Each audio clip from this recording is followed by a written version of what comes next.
This lesson will show you how to write the equation when you're given information about the slope and a point. Okay, so this is getting closer to what I would consider very technical analytical geometry. Okay, but it's actually simple once you understand it. So you have to work on figuring out how to do it, and then it gets better as you work at it. Just remember that we're always going to use this, and we're always looking for slope, which is m, and the y-intercept, which is b. And depending on how the information is given, that either takes more or less work.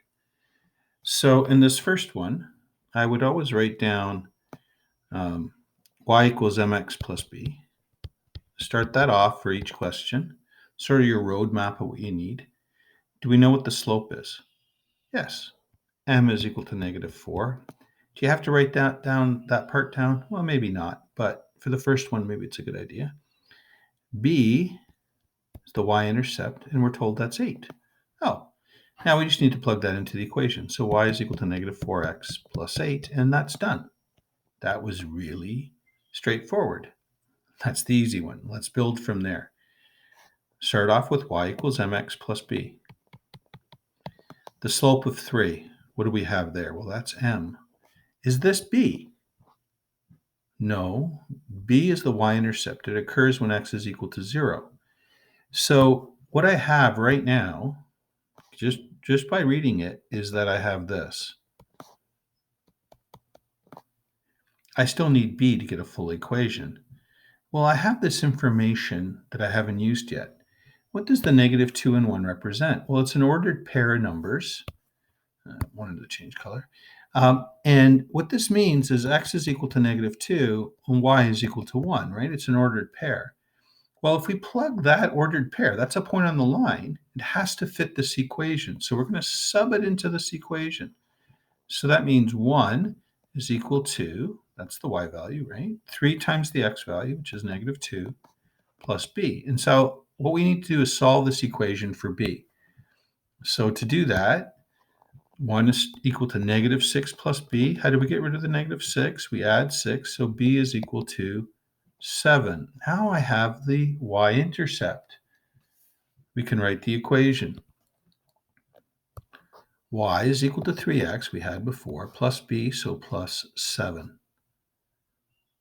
All right, try setting up the next one. Pause the video and try setting up the next one. All right, m is equal to 1/2, and we have -8 and -4, which is our xy. So when I look at y equals mx plus b, what I know is that y is -4. So I'm going to plug everything in at once. Y is -4. The slope is 1/2. And the y value is, the x value is -8 plus b. Now don't let the fraction intimidate you. We have -4 on the left side. What is half of -8? Well, that's -4 plus b.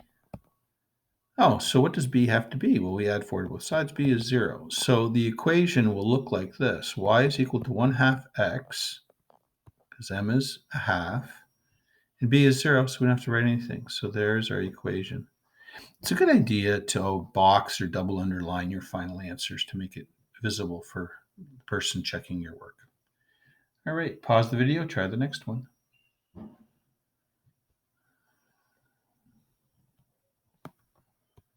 Okay, so I have m and I have an xy pair.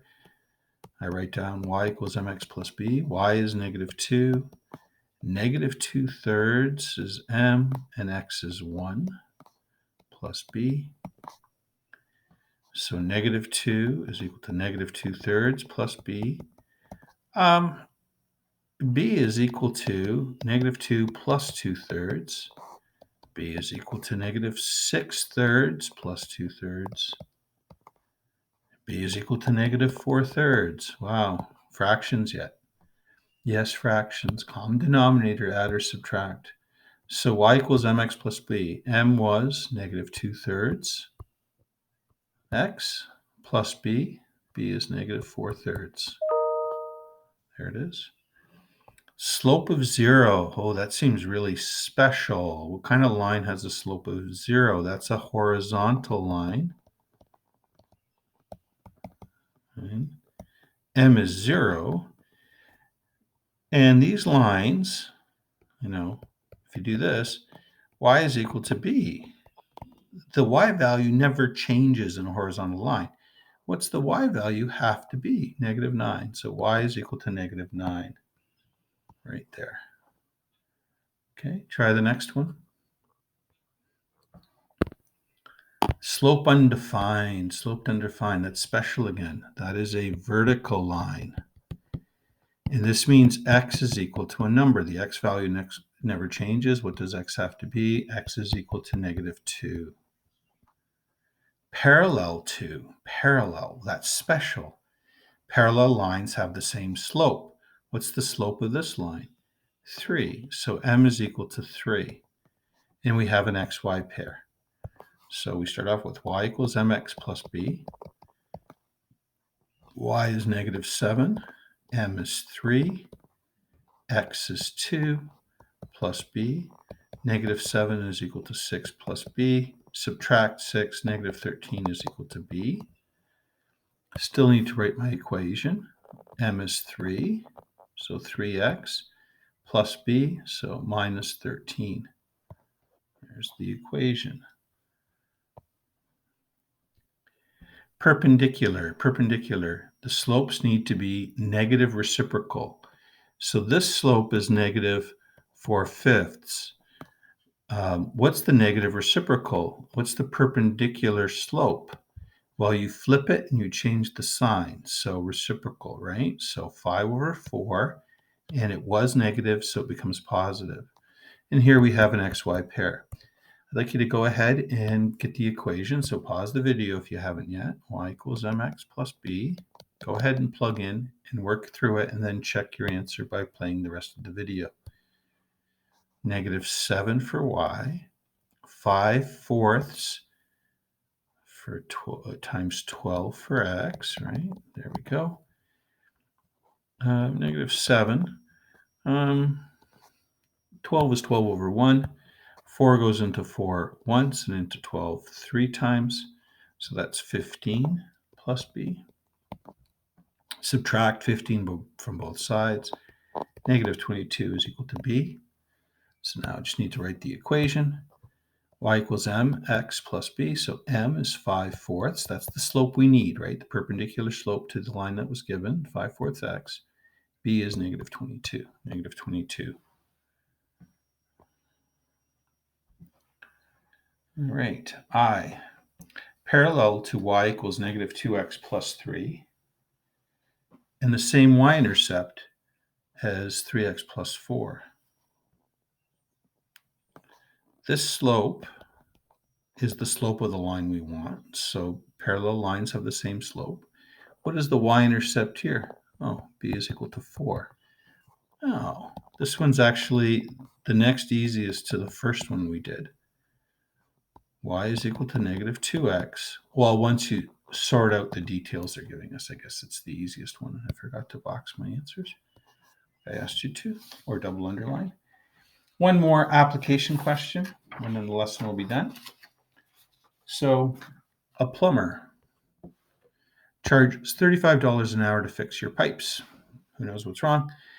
One household received a bill of $320 after the plumber worked 7 hours. Identify the slope. Slopes are rate of change. So this is $35 for 1 hour. So $35 increase in price for every run of 1 hour, rise over run. Identify the slope. Ordered pairs. Well, we need a time is the independent variable, cost is the dependent variable. So when we're looking for an ordered pair, we need the cost and time. Oh, there we go, 7 hours. And I'm putting units in just here. Normally we don't have units, but just to make sure it's clear what's going on. Find an equation for the cost. So the cost will be 35t for time. Oh, well, let's do it this way. Slope times time times the initial value.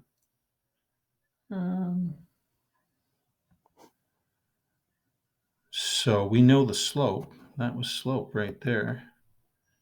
So cost is equal to 35t plus b. So what were we doing to get b? We don't have b. It's not given. Well, the assumption might be that he doesn't charge anything for 0 time, but maybe he has a minimum charge or something. What we have here is a time cost pair, right? We're going to plug that in here. So 320 is equal to 35 times 7 hours plus b. 320. 35 times 7 is 245 plus b. So we're going to subtract 245 from both sides of the equation.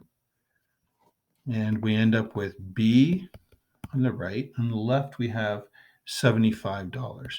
So there's a service fee from the plumber just to show up. So the equation then will be 35t plus $75. So when time is 0, he shows up and you say, oh, I changed my mind. He's still going to charge you, right? Because he drove his vehicle with all his equipment over to see you. He's to be paid. So what's the cost if the time is 12 hours? So I write down the equation. I substitute in the 12. So $35 times 12 hours is 420 plus 75 is 495. The cost for 12 hours is $495. And that's it for the lesson.